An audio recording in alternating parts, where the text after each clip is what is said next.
दरअसल यह कहानी है एक ईमानदार किसान रामचंद्र की। वह अपने खेतों में मेहनत से काम करता था और अपनी पत्नी और बेटे के साथ एक साधारण जीवन जीता था।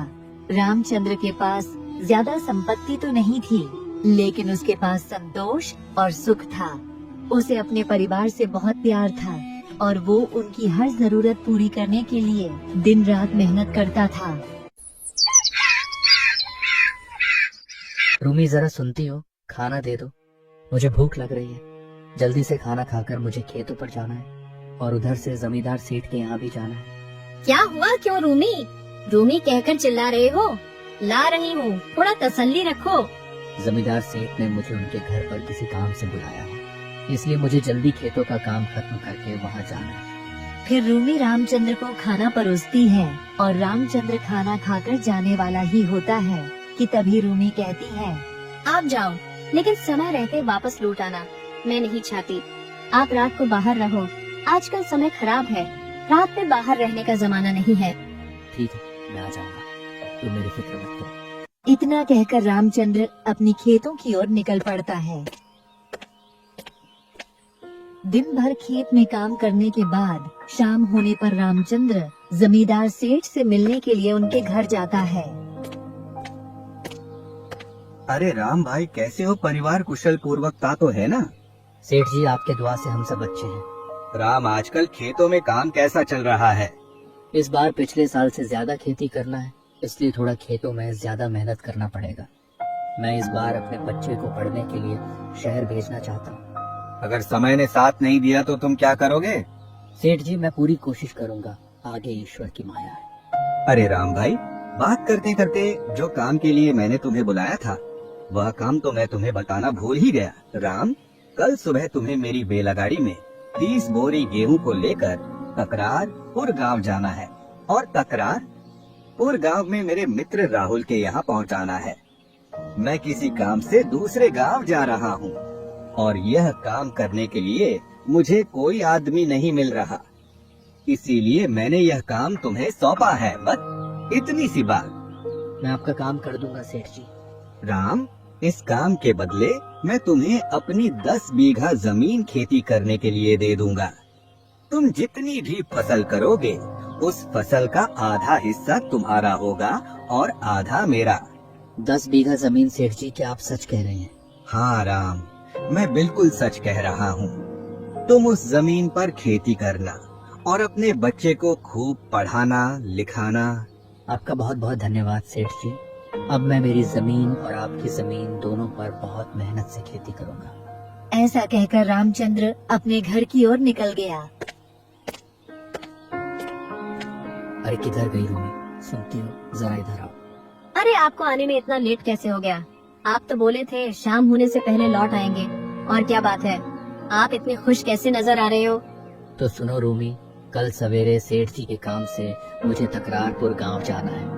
वहाँ सेठ जी के मित्र राहुल के यहाँ 30 बोरी गेहूं को पहुँचना है और इस काम के बदले सेठ जी मुझे उनकी 10 बीघा जमीन खेती करने के लिए दे रहे हैं और उन्होंने कहा है उस जमीन पर जितनी भी फसल उगेगी उस फसल का आधा हिस्सा उनका होगा और आधा हिस्सा वो मुझे देंगे। रूमी, यह सब खुदा की कृपा है।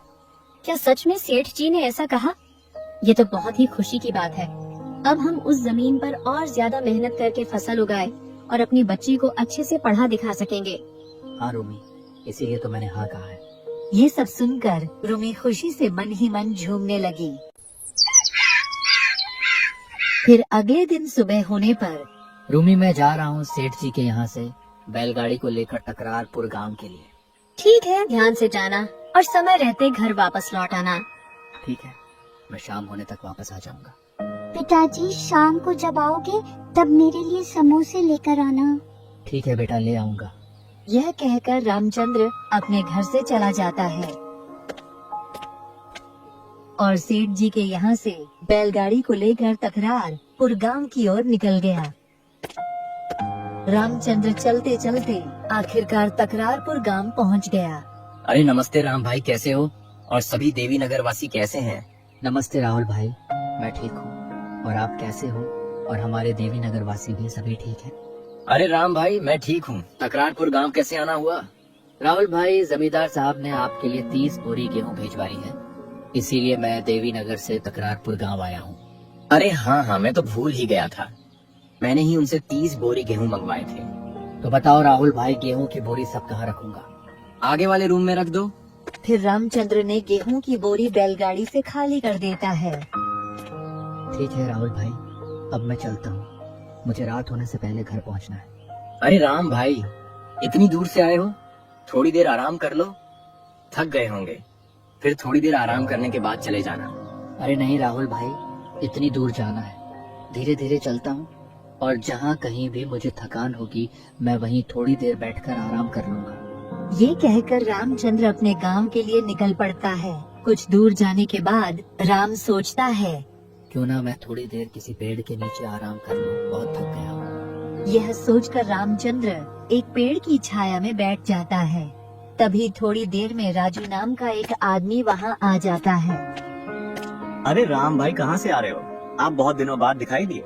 राजू भाई, मैं सिर्फ जमींदार के काम से तकरारपुर गांव गया था, मैं वहीं से आ रहा हूँ। थोड़ी थकान सी होने लगी तो सोचा कि क्यों ना थोड़ी देर यहाँ बैठकर आराम कर लिया जाए। वैसे राजू भाई, आप कहाँ जा रहे हैं? अरे मैं भी गांव की तरफ ही जा रहा हूँ, चलो साथ में चलते हैं। फिर वो दोनों अपने घर की ओर निकल जाते हैं। रामचंद्र राजू साथ में गांव की ओर आ रहे थे कि तभी रास्ते में समोसे की दुकान दिख जाती है। मेरे बेटे ने समोसे लेकर आने को कहा था, अगर समोसे लेकर नहीं गया तो मेरा बेटा मुझ पर गुस्सा करेगा। अरे भाई, क्या जमाना आ गया है। पहले हम सब अपने पिताजी से डरते थे, और आज ऐसा दिन आ गया है जो हम सबको अपने बच्चों से डरना पड़ रहा है। हाँ भाई, अब क्या ही कर सकते हैं। मुझे तो अपनी पत्नी और अपने बच्चे से डर लगता है। मेरी पत्नी कब किस बात पर मुझ पर बरस पड़ेगी ये मुझे नहीं पता होता, और मेरा बच्चा कब मुझसे गुस्सा हो जाएगा ये भी मुझे नहीं पता। फिर भी हमारी जिंदगी बहुत अच्छे से कट रही है। राजू भाई, तुम यहीं रुको, मैं अभी समोसे लेकर आता हूँ। इतना कहकर रामचंद्र समोसे की दुकान पर जाता है। अरे भाई, समोसे कैसे दे रहे हो? अरे भाई, 10 का एक समोसा। ठीक है, फिर साथ में हरी चटनी और 2 कचौरी और पैक कर देना। फिर रामचंद्र समोसा और कचौरी लेकर राजू के पास चला जाता है। चलो राजू भाई, ले आया मैं कचौरी और समोसा। तुम तो सिर्फ समोसे की बात कर रहे थे, तुम तो 2 कचौरी और ले आए। अरे भाई, बेटे के लिए तो समोसा ले लिया, और मेरी पत्नी भी तो है, उसके लिए भी तो कुछ ले जाऊंगा, तो वो बहुत खुश हो जाएगी। वरना वो घर जाते ही मेरे ऊपर बरस पड़ेगी, क्योंकि मैंने उससे बोला था कि मैं शाम तक घर लौट आऊंगा, लेकिन जाते जाते मुझे रात हो जाएगी। तुम अपनी पत्नी और बेटे से बहुत प्यार करते हो। ठीक है, चलो अब चलते हैं, रात होने वाली है। फिर दोनों गांव की ओर जाते हैं। राजू अपने घर चला जाता है और रामचंद्र भी अपने घर की तरफ चला जाता है। क्या जी, आप तो बोल रहे थे शाम तक आ जाएंगे, लेकिन अभी तो अंधेरा हो गया है। रूमी, मैं भी रात होने से पहले ही घर वापस आना चाहता था, लेकिन वहाँ जाने में थोड़ा समय लग गया, और उधर से आते वक्त थोड़ा थक गया था, तो किसी पेड़ के नीचे बैठकर आराम करने लग गया था। लो, मैं तुम्हारे लिए कचौरी लेकर आया हूँ और सुमन के लिए समोसा लेकर आया हूँ। क्या आप मेरे लिए भी कचौरी लेकर आए हो? इसकी क्या जरूरत थी? आप सिर्फ सुमन के लिए समोसे लेकर आ जाते। अरे रूमी, तुम मेरी पत्नी हो, और मैं तुम्हारी खुशी का ध्यान नहीं रखूं तो किसकी खुशी का ध्यान रखूं? फिर वो तीनों समोसे कचौरी खाकर सो जाते हैं। फिर अगले दिन जमींदार सेठ वादे के हिसाब से रामचंद्र को 10 बीघा जमीन दे देता है, जिस पर रामचंद्र दिन रात मेहनत करके ढेर सारा अनाज उगाता है। यह देखकर उसका पड़ोसी अर्जुन और उसके पत्नी ऋतु जलने लगते हैं। ए जी, आपको एक बात पता है? गांव के सभी लोग बोल रहे थे राम को जमींदार सेठ ने 10 बीघा का जमीन दी है खेती करने के लिए। मैंने भी सुना तो है, और अपन इसमें कर भी क्या सकते हैं, लेकिन मुझसे इस रामचंद्र की खुशी देखी नहीं जा रही। अरे वो तो पहले ही इतना अच्छा कमाता था, और अब तो उसके पास 10 बीघा जमीन और आ गई। वह तो अब अमीर बन जाएगा और हम गरीब के गरीब रह जाएंगे। हमें कुछ ना कुछ तो ऐसा करना होगा जो वो भी हमारी तरह गरीब हो जाए। तो तुम ही अपना दिमाग चलाओ, मेरे दिमाग में तो कुछ भी नहीं आ रहा है। अभी आप 6 महीने रुक जाइए, पहले राम की सारी फसल तैयार हो जाने दें। और उधर रामचंद्र और उसकी पत्नी और उसका बेटा तीनों जमींदार के खेत में बड़ी ही मेहनत से काम करती, और देखते ही देखते 6 महीने बीत गए और उनकी पूरी फसल तैयार हो गई। तो फिर एक दिन अब आप एक काम करिए, सब सोने के बाद जमींदार को खेतों में आग लगा देना, वरना फसल कर कट जाएगी तो हम कुछ नहीं कर पाएंगे। ठीक है, मैं ऐसा ही करूँगा। अब तो वह हम दोनों के होते हुए जीते जी कभी भी राजा नहीं बन सकता। फिर रात होते ही अर्जुन चुपचाप जमींदार के खेत की तरफ चला जाता है। जमींदार के खेत में आग लगा देता है और वहाँ से भाग जाता है।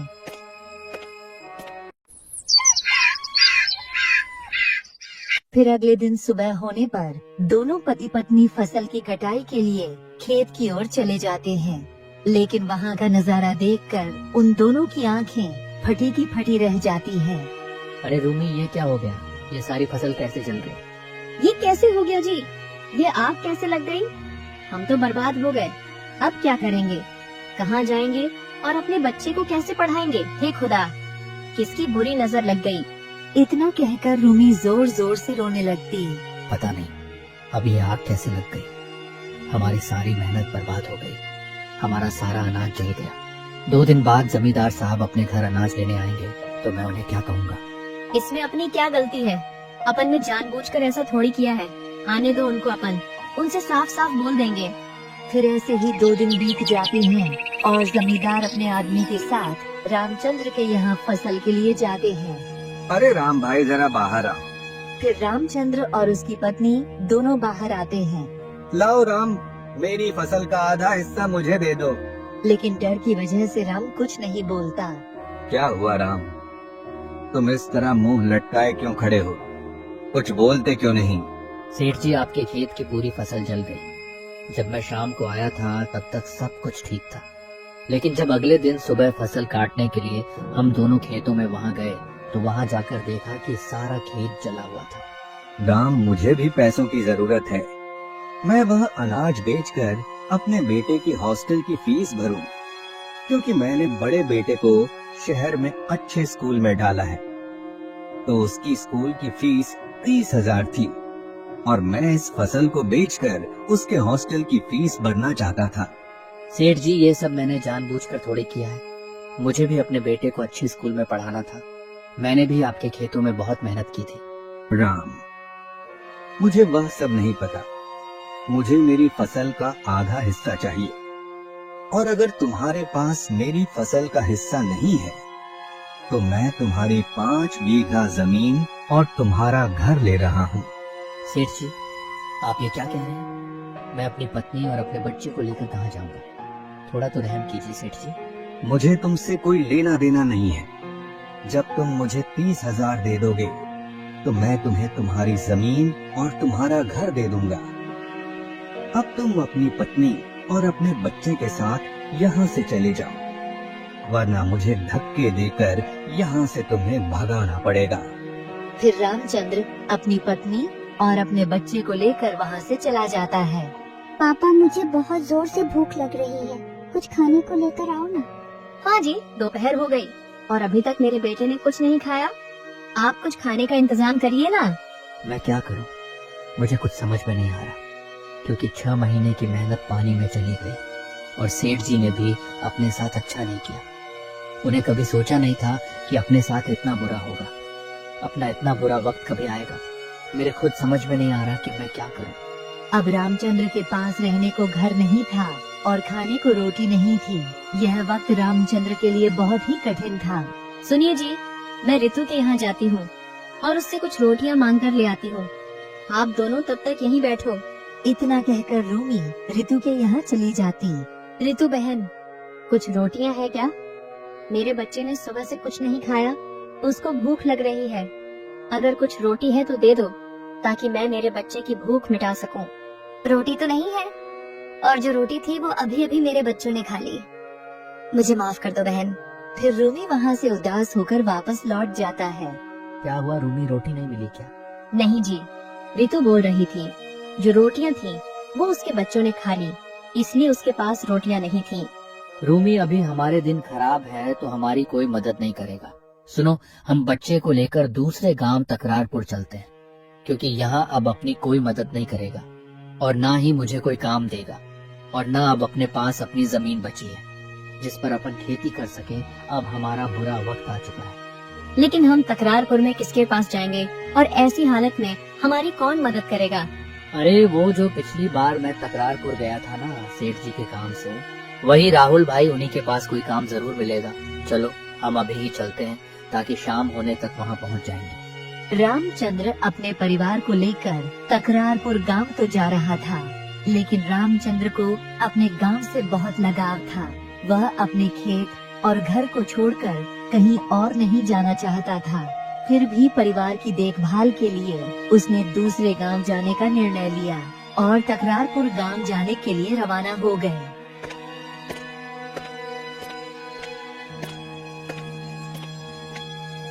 शाम होने तक रामचंद्र अपने परिवार के साथ राहुल के यहाँ पहुँच गया। राहुल भाई, मेरे लायक कोई काम है क्या? क्योंकि मैं बर्बाद हो गया हूँ। इस तरह सारी बात राहुल को बता देता है। हाँ, मुझे भी किराने की दुकान में एक आदमी की जरूरत है। तुम चाहो तो उस जगह पर काम कर सकते हो। रही बात तुम्हारे रहने का इंतजाम, तो तुम मेरे इस घर में रह सकते हो, क्योंकि मैंने अपने लिए एक नया घर बनवा लिया है। तब से इस घर में कोई नहीं रहता। आपका बहुत बहुत शुक्रिया राहुल भाई। और हाँ, मैं आप सभी के राशन का इंतजाम अभी कर देता हूँ। फिर राहुल दुकान से कुछ राशन का सामान लेकर रामचंद्र को दे देता है। फिर ऐसे ही देखते देखते 3 साल बीत जाते हैं। रूमी, हमने इस गांव में आकर बहुत पैसा बना लिया है, लेकिन मैं अब अपने गांव जाना चाहता हूँ और वहीं एक जगह रहकर अपने बेटे को भी पढ़ाना चाहता हूँ। हाँ जी, ये तो आप बिल्कुल ठीक कह रहे हो। हमें अब बच्चे की पढ़ाई लिखाई पर ध्यान देना चाहिए, नहीं तो आगे चलकर ये ठोकरें खाता रहेगा। हाँ, और मुझे भी अपने गांव की याद आ रही है। मैं राहुल भाई से बात करके आता हूँ। इतना कहकर रामचंद्र राहुल के पास चला जाता है। राहुल भाई, जब से मैं यहाँ आया हूँ मैंने यहाँ पैसा तो बहुत अच्छा खासा बना लिया है, पर मुझे वक्त का पता ही नहीं चला। मेरा बच्चा अब धीरे धीरे बड़ा हो रहा है, पढ़ाई कराना भी जरूरी है और मैं भी अपने गांव जाना चाहता हूँ। वहीं किराने की दुकान खोल लूंगा और अपनी जमीन और अपने घर को वापस जमींदार साहब से आजाद करवा लूंगा। आपका बहुत बहुत धन्यवाद जो आपने मेरे बुरे वक्त में मेरा इतना साथ दिया और मुझे इतना काम सिखाया। क्यों नहीं भाई, बच्चों की पढ़ाई लिखाई भी बहुत जरूरी है, नहीं तो ये भविष्य में कुछ नहीं कर पाएंगे। तुम जब चाहो तब जा सकते हो। ठीक है राहुल भाई, मैं अपने परिवार को लेकर आज ही अपने काम के लिए निकल जाता हूँ।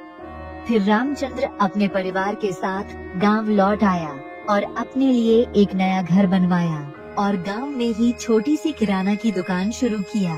उसके अनुभव और मेहनत की वजह से उसकी किराना की दुकान बढ़ने लगी। उधर उसके पड़ोसी अर्जुन की पत्नी रीतू अब इस दुनिया में नहीं रहा। मुझे राम भाई से जाकर माफी मांग लेनी चाहिए। आज मेरे कर्मों की वजह से खुदा ने मुझसे मेरी पत्नी को दूर कर दिया। फिर अर्जुन रामचंद्र के पास जाता है। मुझे माफ कर दो राम भाई, मेरे कर्मों की वजह से खुदा ने मुझसे मेरी पत्नी को छीन लिया। 3 साल पहले मैंने ही जमींदार साहब के खेत में आग लगाई थी। उसकी सजा मैं अब तक भुगत रहा हूँ। तुम मुझे जो भी सजा दोगे वो मुझे मंजूर है। तुम्हें तुम्हारे कर्मों की सजा खुदा ने दे दी है, मैं तुम्हें क्या सजा दूं? इसलिए कभी तुम किसी खुशहाल परिवार को बर्बाद मत करना, क्योंकि सबकी हाय लगती है। अब जाओ यहाँ से, मुझे तुम्हारी शक्ल नहीं देखना।